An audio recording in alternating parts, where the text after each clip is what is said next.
Glory to God. At ayan, medyo kinabahan ako, may mga teacher tayo. Hindi ko inasahan. Kala ko okay lang eh. Pero mayroon din palang kapag lagi ka na tumatayo, lagi ka nakakabahan pag lalo may bago. Amen. Hallelujah. Siguro kailangan magpalit ng salamin.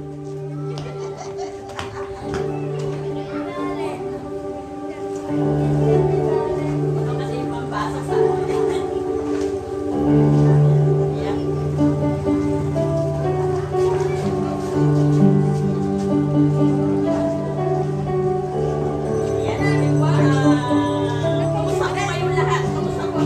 Kumusta po naman po ang mga panahon natin? Ayan, ganda ng panahon, di ba? Glory to God sa panahon ngayon na binigay niya sa atin, Lord. Hallelujah. Let us pray po. Salamat po, O Diyos. Salamat po sa umagang ito, Panginoon. Salamat po sa lahat ng mga kapatid ko narito, Panginoon. Salamat po sa buhay po nila, Panginoon, na nagbigay po sila ng oras para sa iyo, Panginoon. Salamat po, Panginoon, sa magandang panahon, Lord God, na hindi namin nasa. Nasabi nila may bagyo, pero ito, Lord, ang init. Salamat po, O Diyos. Naway ang init na pagmamahal mo, ganun din po ang maranasan namin sa oras na to, Panginoon. Salamat po sa iyong kabutihan at naniniwala kami, Panginoon, na bibigyan mo kami ng karunungan, Lord God. Ibubuksan mo ang aming puso at isipan sa iyong mga salita. At ang mamamahayag ngayong umaga, Panginoon, matanim po sa aming puso. May sa pamuhay po namin ito, Lord God. Maging kagalakan po sa aming buhay.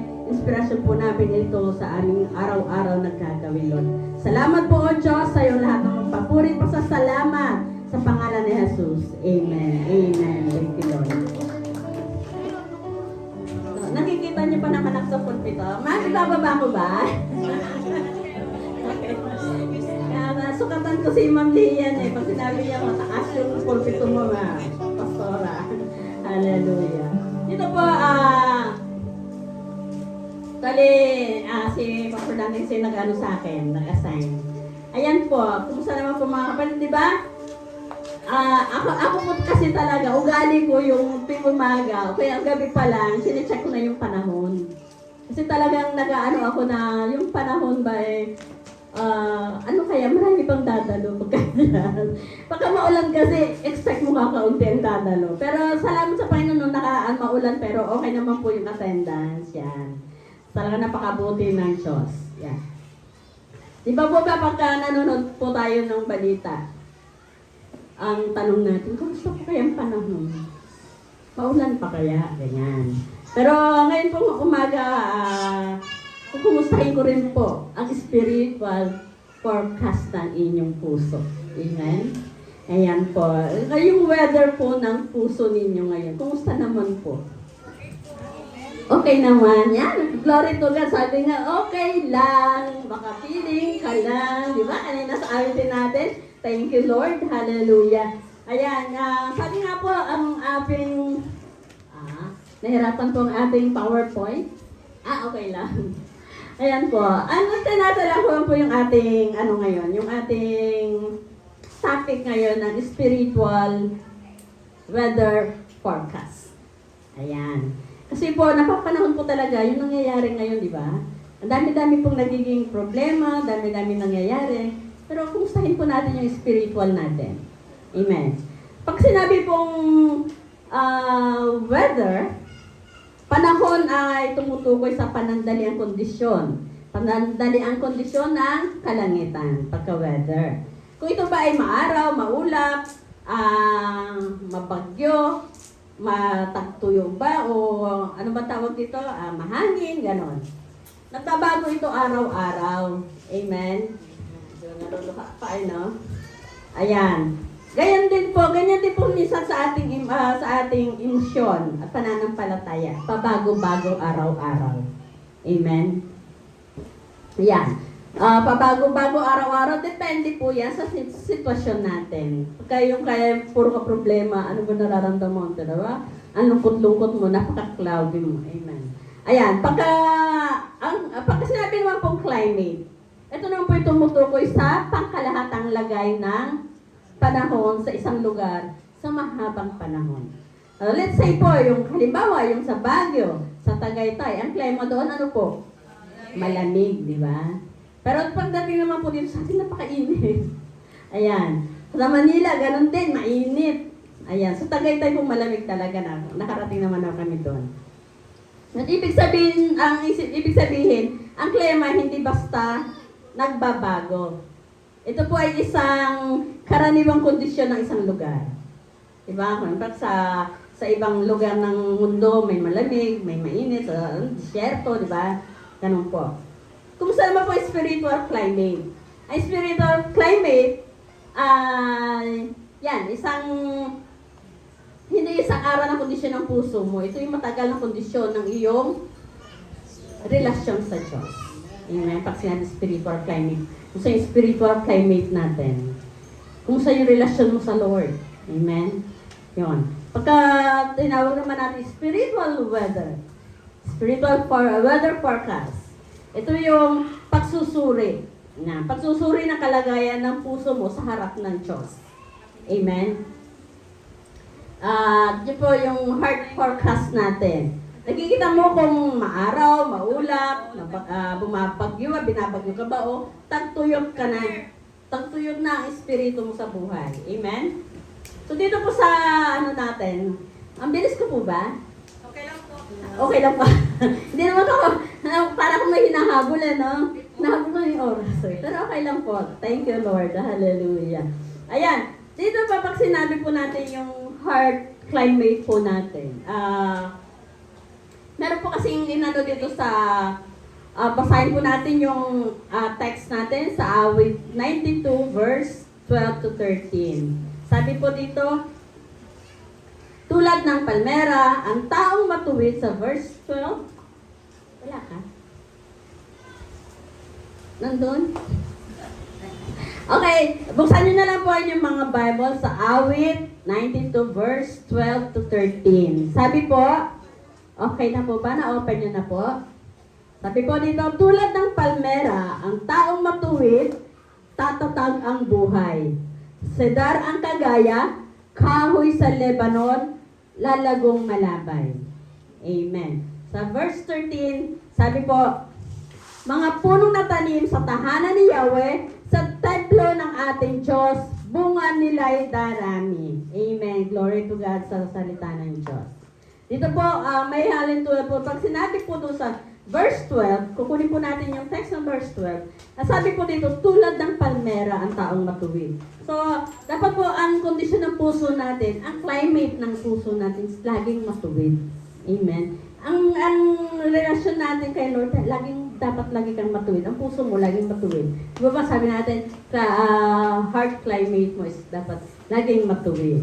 Yan, ang klima ng puso mo dapat ay nasa kondisyon. Yan. Sabi nga, sabi nasa natin kanina, ang mga matuwid ay lalago, tulad ng palmera, ang taong matuwid tatatag ang buhay. Ang matuwid ay hindi perfectong tao. Amen?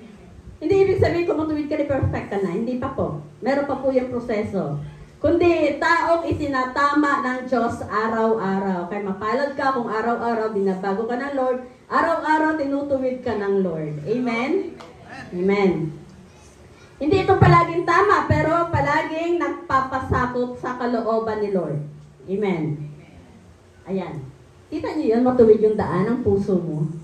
Amen. Kailangan po yung ganon. Kapag ang puso ay tapat, kahit madilim ang panahon, may liwanag pa rin sa loob. Amen.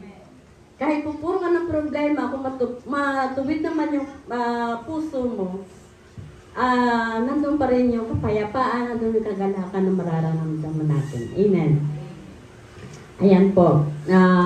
Ngunit, kapag ang tao ay puno ng pride, yan, tampo o galit, nagiging maulap ang kaluluwa. Nagiging maulap yung kapaligiran natin. Amen. Sabi nga doon sa Kawikaan 4:20, ingatan mo, ayan, nandiyan po. Ingatan mo ang iyong pag-iisip sapagkat iyan ang siyang bukal ng buhay. Ayan. Parang isang ilustrasyon po dito yung yung puso ay parang thermostat. Siya po yung kumukontrol ng panlagay ng hindi mo kayang ano tawag dito, hindi mo kayang baguhin ang klima sa labas, pero pwede mong baguhin yung temperatura, i-adjust yung temperature sa loob. Kumbaga, mapuno sa labas, huwag ka na sumali. Tingnan mo yung kalooban mo kung nasa tamang temperatura ka ba. Kung galit-galit na nga, makikigalit ka pa. Hindi tama, di ba? Hindi na yun ang sinasabing matuwid ang puso. Doon dapat, pag magulo, kumalma ka para magkaroon ng pagkakaayos, di ba? Pagkakaintindihan. Amen. So, kahit malamig ang paligid, kung mainit ang puso mo sa Diyos, amen, hindi ka lalamig sa pananampalataya. Kung sa paligid mo, lahat sila lupay-pay na, pero kung ikaw, nag-aapoy pa rin ang puso mo sa paglilingkod, nag-aapoy pa rin ang puso mo sa pakikinig ng salita ng Diyos, sa pagpupuri sa Kanya, tiyak, iinit pa rin ang panahon. Hindi yan lalamig. Amen.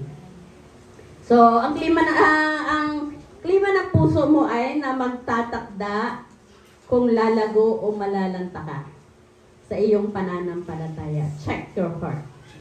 Heart check. Diba? Heart check. Ay, baliktad yung check. Ganon. Hallelujah. Ayan po. Kapag tama ang klema ng puso, natural na, susunod doon ay, anong kasunod? Paglago. Lalago po tayo pag talagang yung tama yung klema ng ating puso. Kaya sabi sa awit 92 verse 12, nasabi doon, lalago na parang puno ng palmera.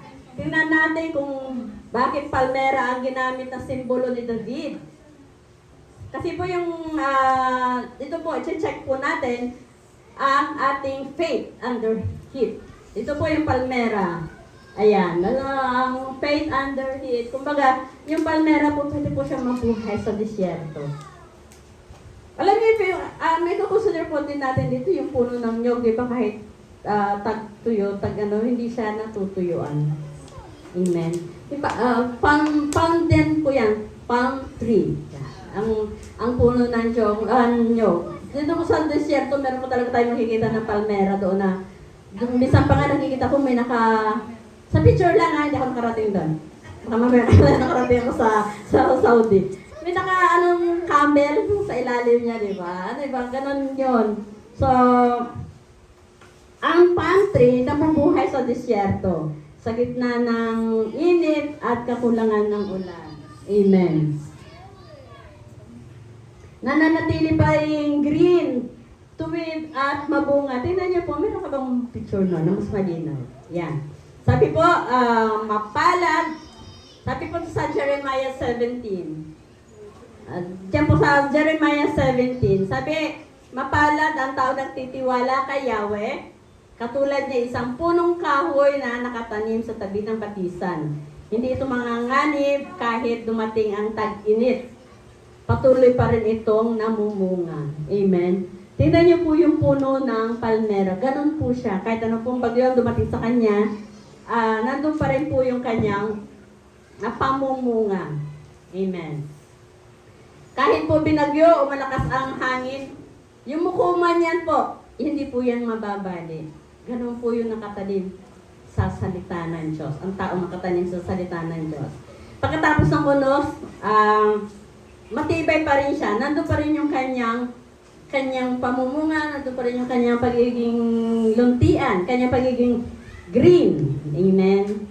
Ganyan. Ganyan po ang Kristiyanong nakaugat sa salita ng Diyos. Kung tayo po nakaugat sa salita ng Diyos, hindi po tayo malalanta. Hindi po tayo manlulupaypay. Amen. Yan. Matamaan man ng iba't ibang problema, hindi ka madudurog. Amen. Tamaan ka man ng anumang problema, hindi ka madudurog. Sabi po sa Roma 5, verse 3 and 4, tingnan niyo po yung ganyan po yung palm tree sa disyerto. Sa disyerto po yan Pero tingnan niyo yung niya, tuyong-tuyo, palibot. Pero ganyan po yung nakikita ko sa picture. Sa mga pinagtatalian ng kamelyo. Ayan. Sabi po sa Roma 5, 3 and 4, ang paghihirap ay nagdudulot ng pagtitiis. Amen. Kung dumaranas ka ng kahirapan, nagdudulot siya ng pagtitiis. At ang pagtitiis ay katatagan. Kung nagtatiis ka, may katatagan ka. At kung may katatagan ka, meron kang aanihing pag-asa. Amen. Ang pag-asa ay hindi yung pag-asa na nagmumula sa Diyos. Hindi po yung pag-asa sa lending. Hindi po yun. Ha? Hindi po yun. Hindi po yung lending. Amen? So, hindi mo kailangang, kung may pagsubok ka, hindi mo kailangang tumakas. Amen? Hindi mo siya kailangang takbuhan. Dahil po sa pagsubok, pinagtitibay ka ng Lord. Amen? Amen. Kaya, hayaan mo lang na yumuko ka mo sa problema. Dahil sabi ka ng problema mo, yumuko ka. Pagpapakumbaba mo sa Lord dyan. Pero hindi ka niya hayaan bumagsak. Amen. Ayan. Yun nga po, pagka tumatata sa problema, alalahanin natin na lagi pong may Diyos. Di mo ba? Kagabi lang, narinig ko yung balita. Kagabi lang ba? Kahapon. Yung batang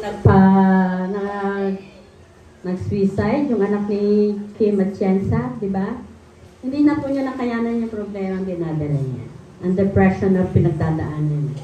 Pero kung tayo po, sana bahagi na din siya ng Word of God at na alalayan talaga, hindi po mangyayari yun. Kaya po, kayo sa nakikinig ngayon, nakakapakinig ng salita ng Diyos, panghawakan niyo po yung salita ng Diyos. Pag may mga problema po kayo, huwag niyo pong daanin sa pagmumukmuk.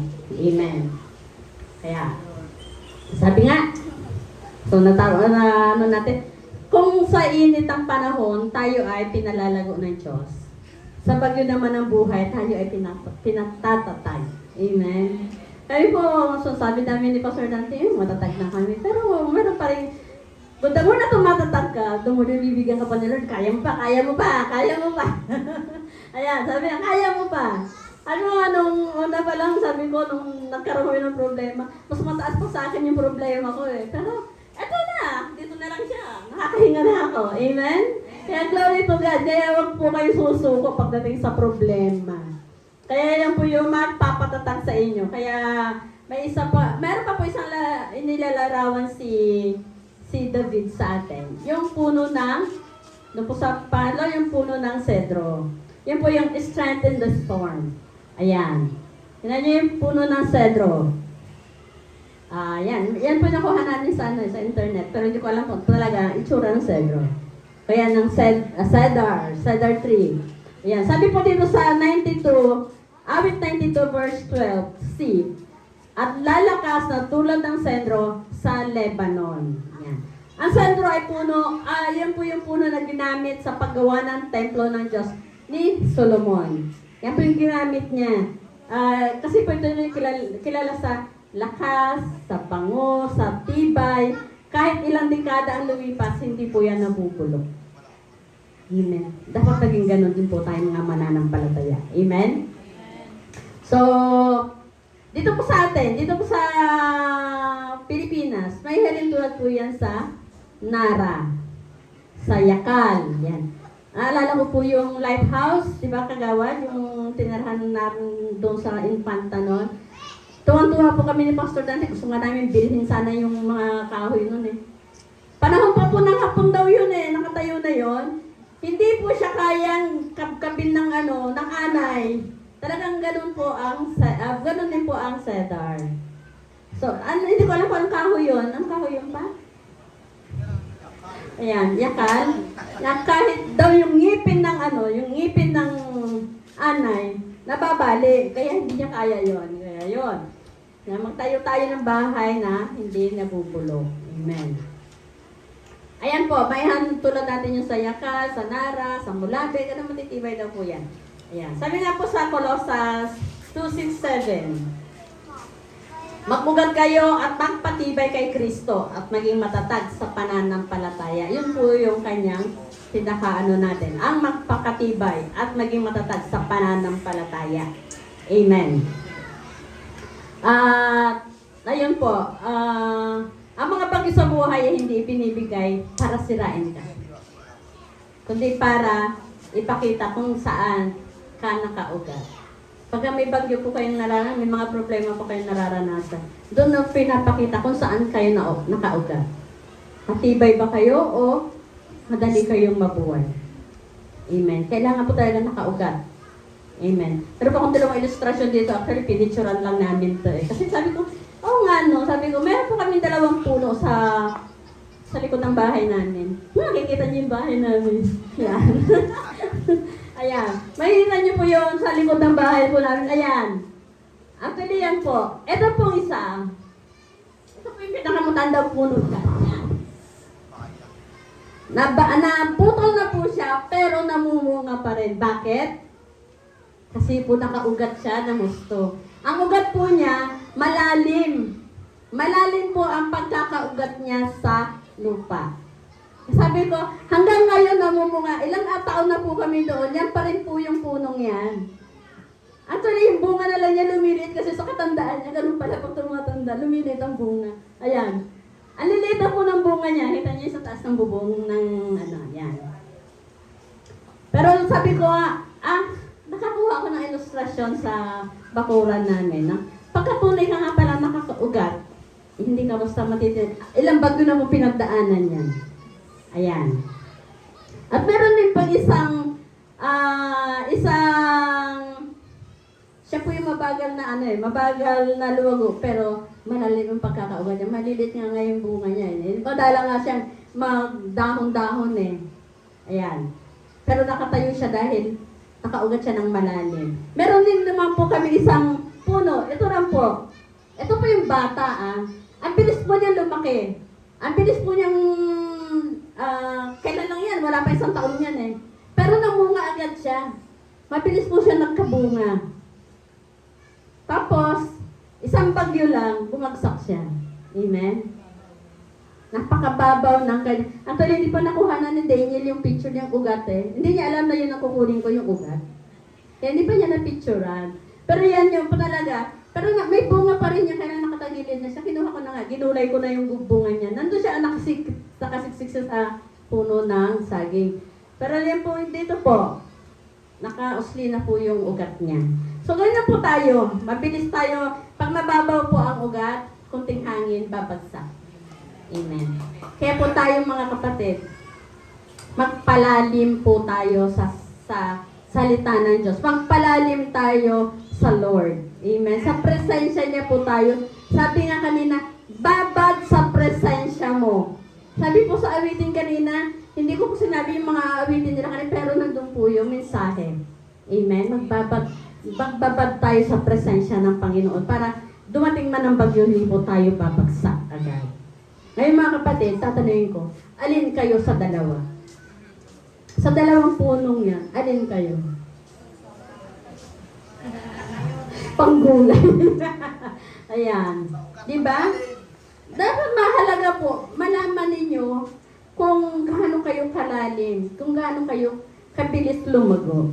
Hindi po importante yung mabilis kang lumago. Ang maimportante po, yung pagkakaugat mo sa salita ng Diyos. Kahit kung marami ka na nga ministry na hawak, pero mababaw naman ang pagkaunawa mo sa salita ng Diyos, babagsak pa rin ang pananampalataya mo. Kailangan pag-ugatin mo yung sarili mo at uusbong yung bunga mo sa ministry. Amen? Naniniwala po kayo doon? Na kailangan mong magpalalim muna kay Lord. So, kasi po minsan yung ministry, ginagawa na lang nilang let's say yung iba ha, hindi naman dito sa lahat, hindi naman sa lahat. Yung iba parang, meron po kasi ako nakita ng gano'n na, dahil lahat ng ministry hawak niya, meron siya, pero, yung pananampalataya, nagkaroon siya ng problema, iniwan niya lahat yun, di ba? Kung para tayo kay Sister Lee, ano kayo, kung ganyan ngayon, tamo. Dami po niyang ministry, pero malalim po siya kay Lord. Ayan. Nakita ko yung lalim na kay Lord, kasi, nandun po yung sacrifices na ginagawa niya para makapaglingkod siya. Amen. Pero po talaga ako nakita na isang, hindi po dito sa atin. Ganun po siya kung mag-serve. Lahat hinawakan pero mababaw. So iniwanan din niya. So iniwanan niya, wala din. Sayang yung ginawa niyang pagsasacrifice na iniwanan din niya. So ang tunay na matatag ay may malalim na ugat sa Diyos. Tandaan po natin, ang tunay na matatag ay ano? Yan, nakaugat sa Diyos. Amen. Ayan po. Sabi po dito, ang spiritual life natin parang panahon. Minsan maaraw, minsan maulap. Ano ba, madali ata ako, parang bilis-bilis ko. Okay lang po. Naiintindihan naman po. Baka mamaya, sa bilis ko, hindi nyo na maintindihan. Tinatanggal ko lang po yung nervyos ko, kaya po ako mabilis. Ganyan po ako mag-report sa amin. Bilis-bilisan. Kasi baka unahan ako ng daga. Ayan. So yun po, dito po sa ating sa ating spiritual weather forecast. Ano ang klema ng puso mo? Sabi ko nga. So ang spiritual life natin ay parang panahon. Minsan maaraw, minsan maulap, minsan may bagyo, at minsan naman tagtuyot. Amen? So anong klema ng puso mo? Kumusta ang puso mo? Ano na ang kalagayan? Heartbroken? O ano pa tawag doon? Hindi kasi ako sanay ng tungkol sa puso eh. Alam ko sa isa lang puso ko. Hallelujah. Ang kalagayan lagi pong mainit para sa Panginoon. Amen. Hindi natin kontrolado ang panahon, pero pwede natin piliin kung saan tayo magpapatubo ng ugat. Amen. Huwag po puro varicose veins lang ang papaugatin nyo, ha? Huwag po lahat ng puro ugat lang sa binti, ugat lang sa... Ayan, ang hirap po nun. Ugat po. Magpaugat po tayo kay Lord. Ugat sa puso. Tama. Si Sister Yoli, naiiyak na sa pagpapaugat na kay Lord. Naugatan na po ba? Ayan. Sabi, ang tunay na lumalago ay hindi dahil walang unos. Yan. Hindi mo naman masasabing lumalago ka kasi wala ka namang pinagdadaan ng bagyo eh. Mas lalago ka pag may pinagdadaanan ka ng bagyo. Kasi doon makikita kung gaano ka katibay. Kung gaano ka nakaugat sa salita ng Diyos. Kung gaano mo hinahawakan niyayakap si Lord. Amen. So sabi nga, ang tunay na lumalago ay hindi dahil walang unos, kundi dahil nakatanim ka, nakapundasyon ka na, nakatanim ka sa presensya ni Lord. Amen. Ano ba yung awitin natin kanina? Sa presensya mo? Ano yun? Nagbababas. Hindi ko kasi alam yung awitin nila eh, pero nagkalakan ko, O Diyos, sa ikaw. Sa presensya mo, nagkalakan ko maapaw, di ba? Yeah, glory to God. Basta sabi ko lang kanila, ang team ko is presence ni Lord. Amen. So, nakatanim tayo dapat sa presensya ni Lord, sa presence ni Lord. So, kung i-describe niyo po yung panahon niyo ngayon, kung i-describe niyo yung spiritual environment niyo ngayon, saan kayo nabibilang? Matanong ko lang. Matanong ko lang. Nasa sunny and clear ba kayo? Nasa cloudy? Kung malakpak naman yung nasa sunny and clear. Hallelujah! Glory to God! Sa cloudy and overcast. Tama ba? Yan. Meron ba? Sino nasa cloudy? Nasa cloud 9 pa kayo. Okay. The extreme storm, yung nasa bagyo. Grabe talaga si Lord. Ang buti-buti niya sa inyo. Hallelujah. Summer drought. O yung po tagtuyot. Sino naman po nakakaranas ng tagtuyot ngayon? Wala pang, ano ba yan? El Nino? Wala. Salamat sa buhay ng mga kapatid ko na salamat Lord. Dahil hindi nila nararanasan. Amen. Pero gano'n pa man, sasabihin ko na lang din po, aaralin na rin po natin. Kung nasa sunny and clear ka, ito yung masigla ka, alive ka, so growing. Yung pananampalataya. Amen? Sige. Pumalakpak po ulit yung mga growing. And, ayan. Talaga nandun kayo ngayon. Panginoon. Ano? Yes. Yung mga cloudy naman, yung nalilito. Pagka-cloudy ka po, yun po yung time na nalilito ka. Yun yung naguguluhan ka. Naguguluhan ka sa paligid mo, naguguluhan ka sa sitwasyon mo, naguguluhan ka sa lahat ng nangyayari sa buhay mo. So, wala. Minsan, aminin naman natin na minsan talaga nakakaranasan ng cloudy. Doon sa mga stormy naman po, pag sinabi pong stormy ang buhay mo, stormy ang panahon mo, yun po yung puno ka ng pagsubok. Punong-puno ka ng pagsubok, dumadaan ka sa matinding problema, ganon. Pero salamat sa mga kapatid natin at pumasok sa matinding problema, pero nakasurvive. Ganon din po kami, Pastor Dante. Lubog na lubog po kami sa problema nun. Nag-aaway na kami, maghihiwalay na kami. Pero glory to God, hindi pinahintulutan ng Lord na maghiwalay kami dahil sa problema. Dahil pala dapat may tutulong mo talaga kay Lord. Doon na rin po kami natutong magpakumbaba sa isa't isa at lalo-lalo na sa Panginoon na sinabi namin kay Lord, hindi namin kaya. Huwag po kayong mahiyang umamin na hindi nyo po kaya ang mga problema. Aminin nyo po sa Panginoon yung tutulungan niya kayo. Amen. Nasabi ko po to dahil nasabi po namin yung kay Lord. Hindi namin kaya. Ayaw namin ng ganitong sitwasyon. Sinusuko namin sa iyo, Lord, ang lahat. Ayan, unti-unti. Sabi ko nga sa inyo yung ganung problema. Nandito na lang. Nakakahinga na ako. Ayan. Glory to God. Ayan po. Maranasan niyo po yung masarap po ang pakiramdam ng nakakaranas ng presensya ni Lord lagi. Ayan. Kung tayo naman po ay nasa drought, nasa tagtuyot po tayo, nasa El Nino, yung tuyot na tuyot, walang sigla. Amen. Sino po dito walang sigla? Pumalakpak. Gising sila. Hallelujah. Gising sila kasi kung pumalakpak kayo, ibig sabihin, hindi nyo naintindihan yung sinabi ko. Wala silang sigla, yung para spiritually dry. Yan. Kaya kapatid, lahat tayo dumadaan sa iba't ibang spiritual seasons. Amen? Lahat naman po yan napagdaanan na eh. Lahat po, kami po dumaan din kami sa drought.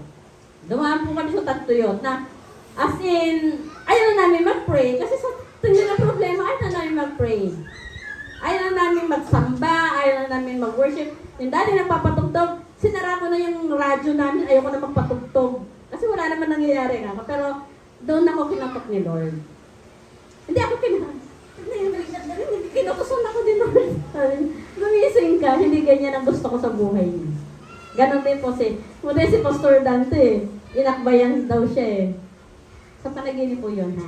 Vision po niya yun. Inakbayan siya na isang lalaki na sinasabi, yan ang buhay niyo. Minsan magulo, minsan maalon, minsan payapa. So lahat po tayo dumadaan sa ganong sitwasyon ng buhay. Tama po? O, sino po na nakaranas ng lahat ng ganong pagsubok? Lahat ng ganong sitwasyon. Ng season ng buhay. Amen. Naranasan. Amen. Hallelujah. Pero tandaan po natin, duman tayo sa lahat ng season ng buhay po natin na ganyan.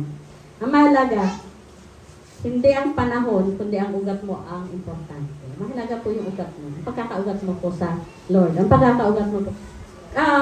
Actually, kami po talaga, duman na rin, may mga problema pa rin ngayon, pero madali na po siya nga kasi alam mo kung kanino ka lalapit. Kung kanino isasangguni lahat ang problema mo. Amen? So, kaya nga po, dito po sa ating spiritual climate, ang ating spiritual forecast, weather forecast, sabihin po natin na kapag sunny, may kagalakan at may apoy sa ating pananampalataya. Sabi po sa awit 16:11, sunny and clear. Sabi po dito, ituturo mo ang landas na patungo sa buhay. Sa piling mo'y madarama ang lubos ng kagalakan. Amen. Kagalakan ko, O Diyos, ay ikaw. Amen. Ang tulong mo'y nagdudulot ng ligayang walang hanggan. Pag naranasan po natin yan, sure bro, sabi nga. Ito po yung panahon puno ng inspirasyon. Ito po yung pagka-sunny or clear, inspired tayo. Nandun po yung lagi tayo nagbababad sa salita ng Diyos. Lagi po tayong nakikinig ng kahit po yung tawag dito sa podcast. Kung ba lahat ng oras gusto mo nakakapakinig ka. Na kahit ang dami-dami mong trabaho, gusto mo, meron ka naririnig ka, inspired ka kasi kay Lord. Amen. So excited ka sa lahat ng ginagawa mo. At lahat ng problema mo, lagi mo nilalapit kay Lord. Lahat ng sitwasyon mo, nilalapit mo kay Lord. Sabi ko nga po, ako po talaga, kahit nagluluto pa ako, kinakausap ko talaga si Lord. Sabi ko, Lord, tama ba itong timpla kaya? Sabi ng Holy Spirit, sige, dagdagan mo pa ng asin. Wow. Ayan.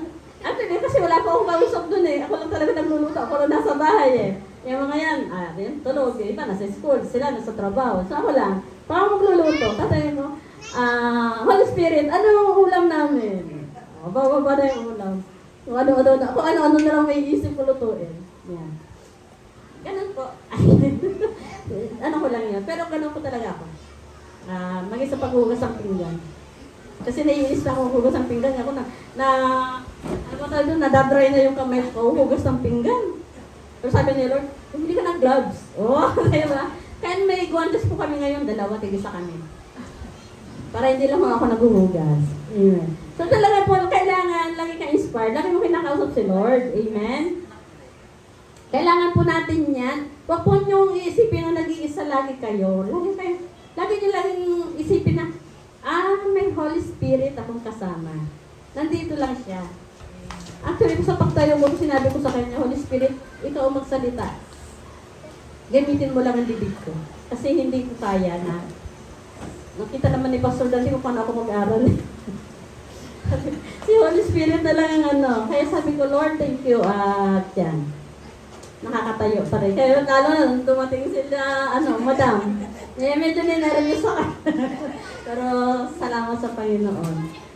Sana hindi po kayo matakot. Sa susunod po, nandito pa rin kayo. Makakala nyo, manervyusin na ako lalo. Hindi po. Ngayon lang naman po ako, pero tayo pa sa susunod siya naman po eh. Ito po yung panahon na po tayo na inspiration. Sabi nga, panahon na inspiration. Inspired tayo. Active tayo sa church. Yan po, lagi tayo nasa gawain. Lahat ng gawain na, di ba, Sister Marie? Yan. Sister Marie. Ayan, si Sister Michelle, kahit nasa gisgis yan, dumadalo. Amen. Lagi po tayo nagpipray, sabi ko nga. Lagi tayo, ang presence ni Lord po, parang araw na nagbibigay liwanag. So, lagi niyo po asanin yung presensya ni Lord kasi siya po yung nagbibigay ng liwanag sa atin. Siya po yung parang araw na lagi nagbibigay ng liwanag sa atin. Amen. Siya yung nagbibigay ng direksyon sa ating spiritual growth. Pag lagi po tayo nasa presence niya, lagi po tayo nakasandig sa Kanya, bibigyan Kanya ng spiritual growth. Doon yung sabi niyo na mag-a-attend na ako mag-a-attend ako ng daily journey ng 5 a.m. Ganon. Kasi dati hindi ako nag-a-attend. Pero ngayon nag-a-attend na ako. Diba? Sino na dito nag-a-attend? Wala pa rin. Sige, Sister Lian. Saan si Kagawad? Kasi alam ko naman ang problema. Sa signal. Tsaka sa load. Diba? Sabi nga ni Sister Lian, kung kailangan ng load, chat kayo sa kanya, pero bayad pa yun. May bayad po yun. Mahirap po yung libre lang. Hindi, ibibigyan naman kayo ni Lord ng pangbayad. Huwag kayo mag-alala. Basta asamin nyo lang na makaka-attend kayo, nagagawin. Kasi yung iba, may load naman, pero sa iba naman ginagamit, di ba? Ano na gamitin nyo ng tama? Amen. So, kung i-connect po natin sa spiritual environment natin, sa naman tayo? Sabi nga ni Pastor Dante kanina, anong environment meron tayo ngayon?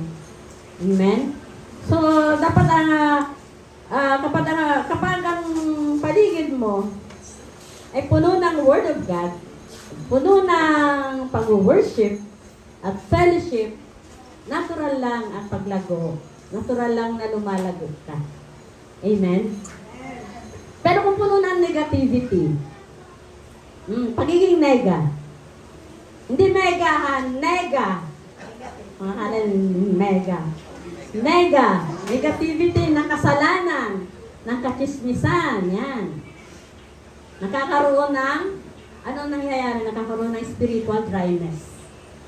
Tama po? Nakakaroon po tayo ng spiritual dryness. Nadidisconnect po tayo kay Lord. Nadidisconnect po tayo sa presensya ng Panginoon at nakakaroon po tayo, unti-unti, hindi nyo namamalayan, unti-unti po tayong, nakakaroon ng malamig na puso. Lumalamig po ang puso natin. Amen? Yan, lumalamig ang puso. Ang hirap na lumalamig ang puso. Napo-frozen. Amen. Kaya para pong sa isang po natin, katulad po ng halaman na laging nakatapat sa araw, yan po laging malusog, tama po?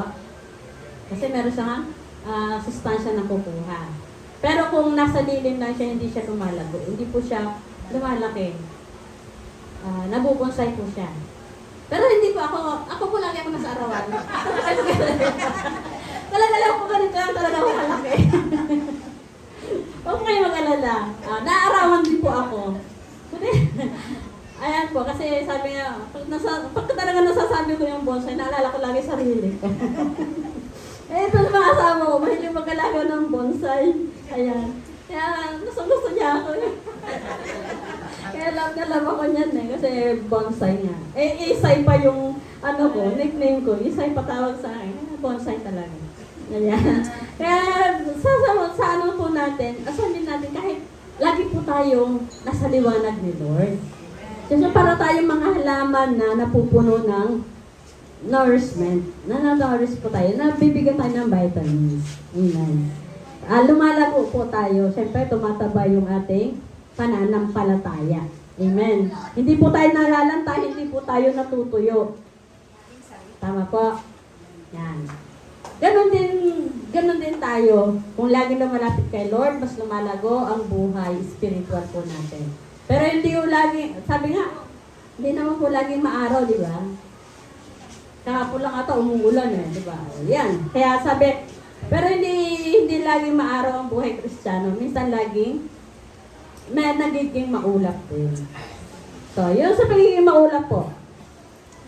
Meron na ba? Ayan pala, pero ayan.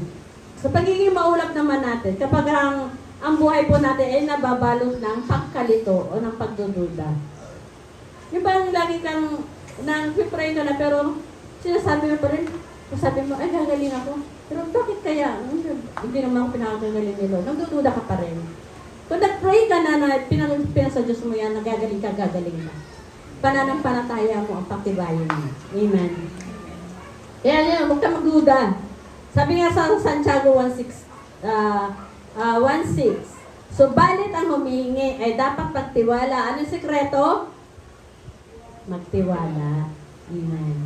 Magtiwala sa Diyos at huwag mag-alinlangan. Sapagkat ang nag-aalinlangan ay parang alon sa dagat na tinataboy ng hangin kahit saan. So, hindi ka uugatan.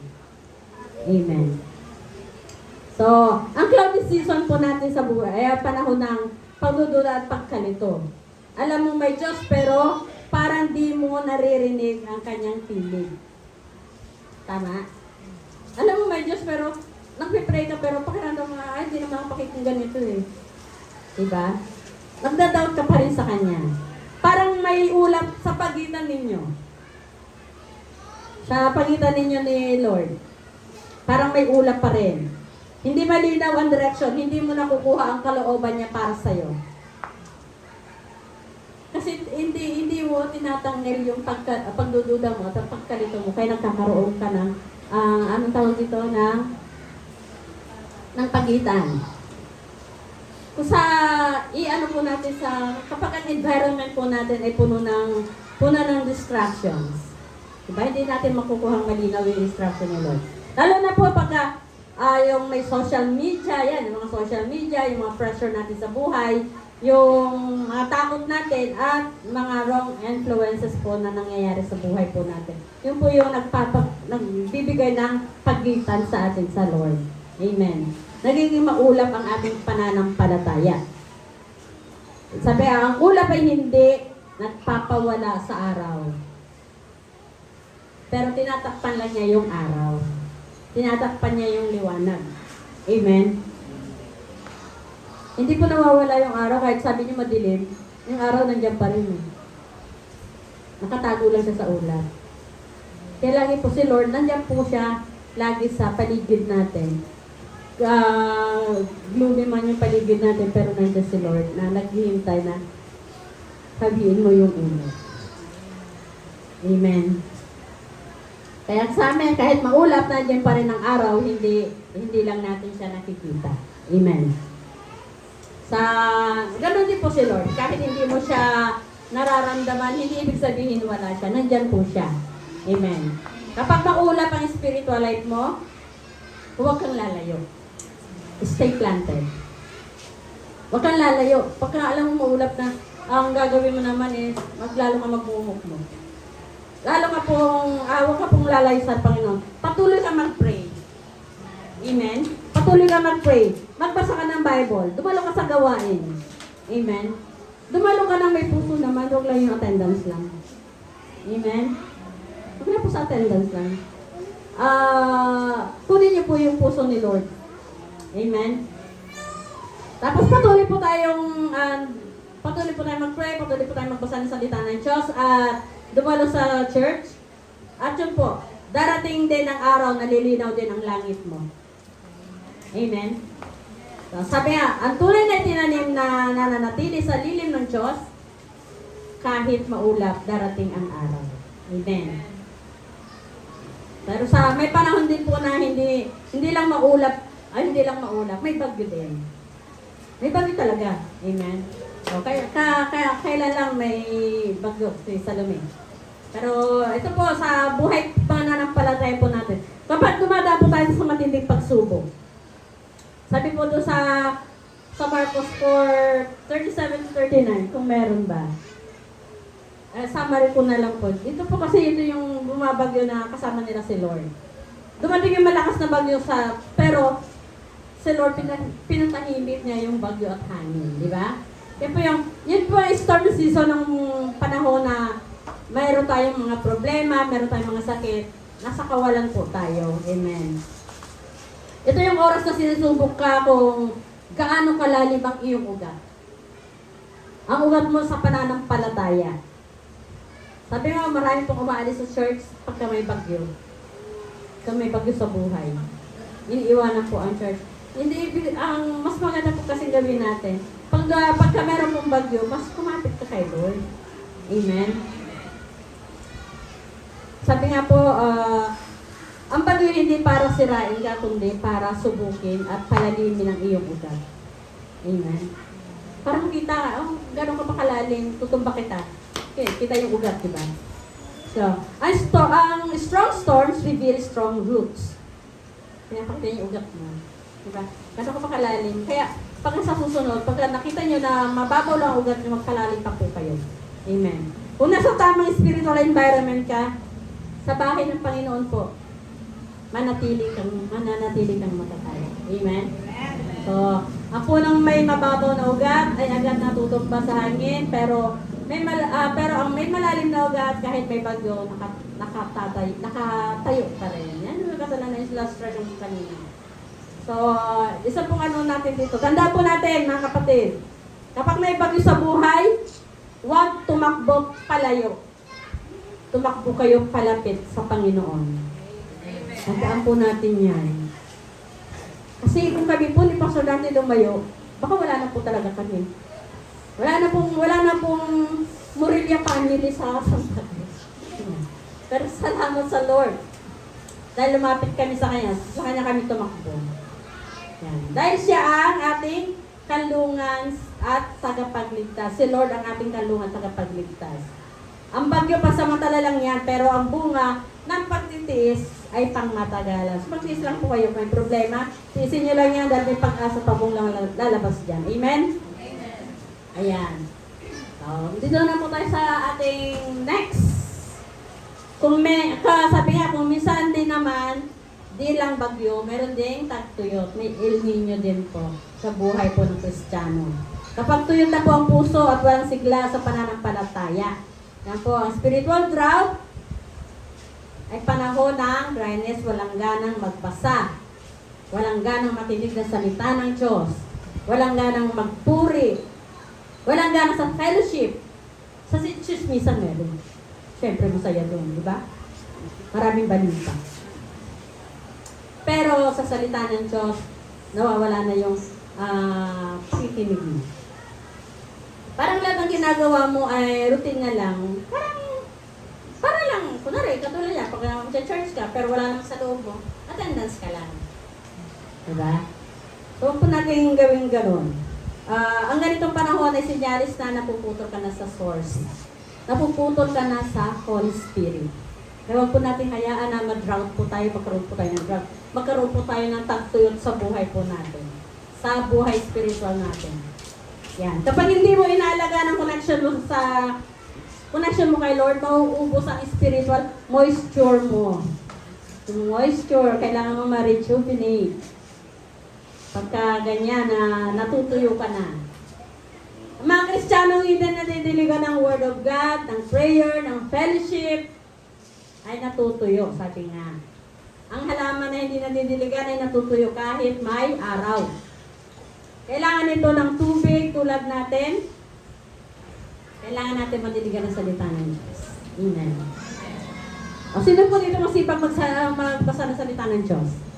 Pumalakpak. Ay, naku po. Pero, thank you sa pagiging honest ninyo. Glory to God. Nakita naman kayo ni Lord. Honest naman kayo. Pero, huwag niyo po panatilihin. Amen? Magpasa po kayo sa salita ng Diyos. O hindi naman kayo makapagbasa, makinig kayo. Amen?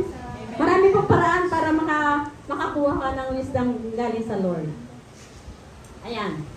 Sabi nga, kailangan natin ng tubig na galing kay Lord. Madiligan tayo sa salita ng Diyos araw-araw. Kaya mga kapatid, kung nasa panahon ka ng drought, huwag kang susuko. Lumapit ka sa Lord. Amen. Lumapit ka sa tubig ng buhay kay Kristo. Amen po. Minsan ang dryness po yan, invitation po yan ni Lord eh. Invitation po yan ni Lord para bumalik ka sa Kanya, kaya pinatutuyo ka niya. Kasi gusto niya bumalik ka sa Kanya. Humingi ka sa Kanya ng tubig. Amen? Kaya sabi kahit tuyot na ang puso, ang Diyos pa rin ang nagbibigay ng bukal ng buhay. Yan po. Kaya, mga kapatid, ilang pagtatapos, ano ang klima ng puso mo ngayon? Ano ang sitwasyon ng puso mo ngayon? Sabi ko nga, tinatanong, ano ang klima ng puso mo ngayon? Maulan ka ba? Maulap? Mainit? Tag-init? O tagtuyot ka na? Amen? Pero isa pong tandaan po natin, God is constant in every season. Constant po si Lord in every season. Hindi po siya nagbabago. Ano man po ang klima ng puso mo ngayon, maaraw, maulap, may bagyo, may tagtuyot, kahit ano pa yan, piliin mong manatili na nakatanim sa kanyang presensya. Nakatanim ka sa bahay ng Panginoon. Amen. Hallelujah. Sige po, tayo po tayong lahat. Hallelujah. Ang sekreto po ng paglago ay hindi sa pag-iwas sa bagyo. Hindi po sa pag-iwas sa bagyo, sa ulap o tagtuyot, kundi ang manatiling nakatanim sa presensya ni Lord. Yun po ang sekreto ng paglago po natin. Hallelujah. Dahil po ang Diyos ay hindi nagbabago, siya ang araw sa maulap na panahon, siya ang kalungan sa gitna ng bagyo, at siya ang tubig sa oras ng tagtuyot ng buhay po natin. Amen. Kaya, challenge ko po sa inyo. Magpaugat po tayo sa presensya ni Lord. Magpaugat po tayo sa kalooban ng Panginoon. Amen. Sa salita ng Diyos. Amen. Pwede niyo po bang ideklara sa buhay niyo? Ideklara niyo po ngayon. Hindi ako kontrolado ng panahon. Sabihin niyo po sa buhay niyo, hindi ako kontrolado ng panahon.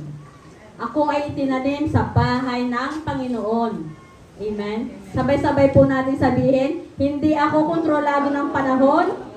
Ako ay tinanim sa bahay ng Panginoon, lalago ako, mamumunga ako dahil ang Diyos ko ay tapat sa bawat panahon. Hallelujah, Lord. Hallelujah. Thank you, Lord God. Ang Diyos ay tapat. Sa araw man, sa ulan, sa bagyo, sa tagtuyot, tapat ang Diyos. Hindi siya nagbabago. Hallelujah, Lord. Salamat po, Panginoon, sa umagang ito, Lord God. Salamat sa mga salita mo, Lord, na ikaw po ang nagbigay sa amin ng panahon, Panginoon. Maalala namin, Panginoon, kung ano na sitwasyon ng puso namin, Lord. Salamat po sa buhay ng aming mga kapatid, Panginoon, na narito.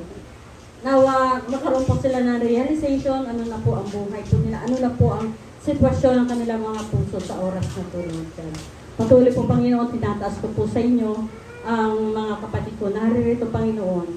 Kasi sa atin po ninyo ang kanilang mga puso. Tingnan niyo po, Panginoon, ang mga kondisyon nila, Panginoon.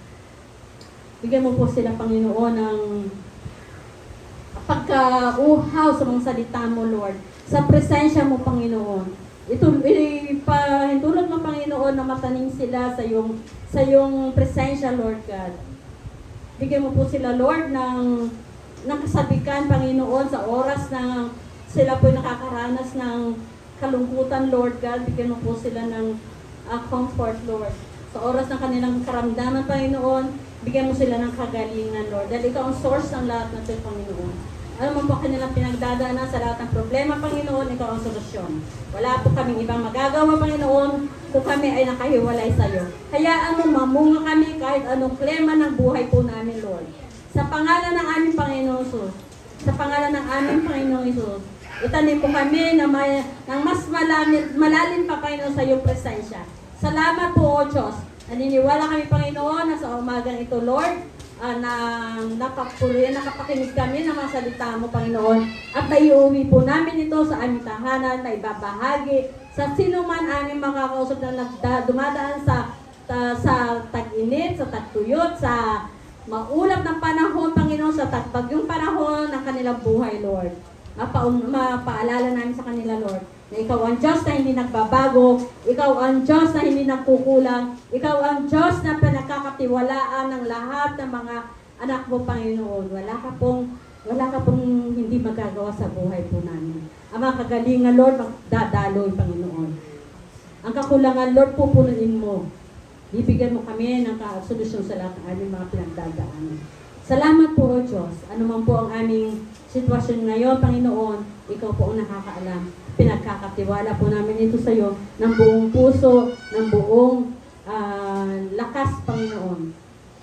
Sa iyo lamang po, O Diyos, mapapapurihan ka, mapasalamatan ka, magtagumpay ka, Panginoon, sa buhay po namin. Sa pangalan ni Jesus, sa pangalan ni Jesus. Amen. Amen.